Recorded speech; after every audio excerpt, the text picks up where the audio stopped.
This was actually probably the first, like, what I would consider kind of like big fuck up of my career. And it actually turned out to be a really good thing. So this is a story about how your worst mistake can turn out good. So one of the first things that I worked on, as I mentioned, was the Battle Royale mode for Fallout 76. And when I had first gotten there, I was put in charge of helping the monetization team in Bethesda Austin come up with an idea for daily rewards for Nuclear Winter. So we did some holiday rewards. Any Fallout 76 players might remember we did like a Morgantown, we did Halloween with the glowy skeleton suit, and we did Christmas. We did like a few, whatever.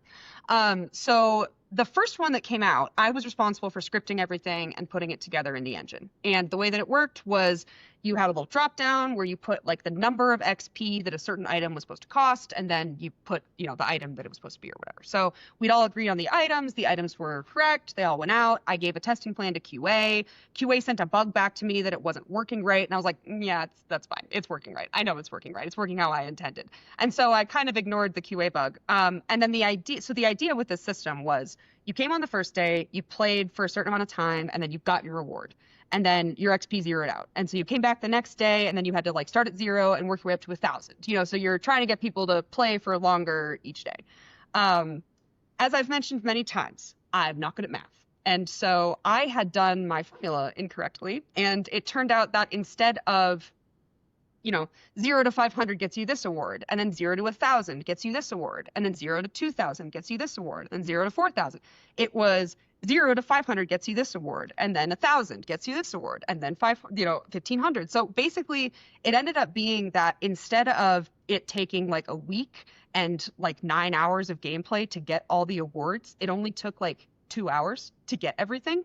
And so of course I was like devastated. I was like panicking. I was freaking out. Because this was 100% my fault. Like I knew this was my fault. Even looking back, like there's no one could have stopped me from doing this. They tried and I ignored them. QA tried and I ignored them. And so I was like panicking and freaking out and like getting we had a call with the monetization team like ready later that day. And I was like, had written up a little note about like, I'm so sorry, this is my fault. And like, I was going to read it to the meeting and everything.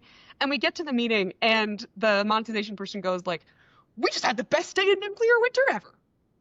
I was like, okay. So basically this huge fuck up turned into like a really fun thing for our players, which was they were expecting it to work in this kind of like, it took more time to get everything. Like maybe we don't want to come back. It's the Fallout Battle Royale. Who really wants to play that for 7 days in a row? And it turned into this kind of really fun event for our players where everybody piled into the game because it was quite easy to get these like super fun, unique rewards that we had come up with.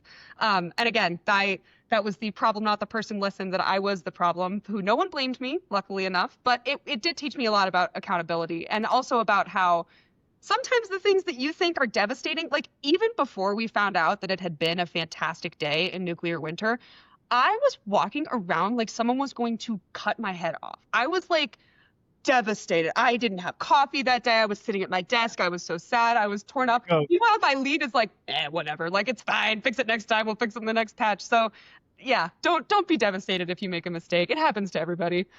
I mean, to me, that just screams experimentation, right? Like Yeah, you did something yeah. that you didn't mean to do that. What if there was, I know maybe that in that game mode, you can't A/B test it or you can't. Right, yeah.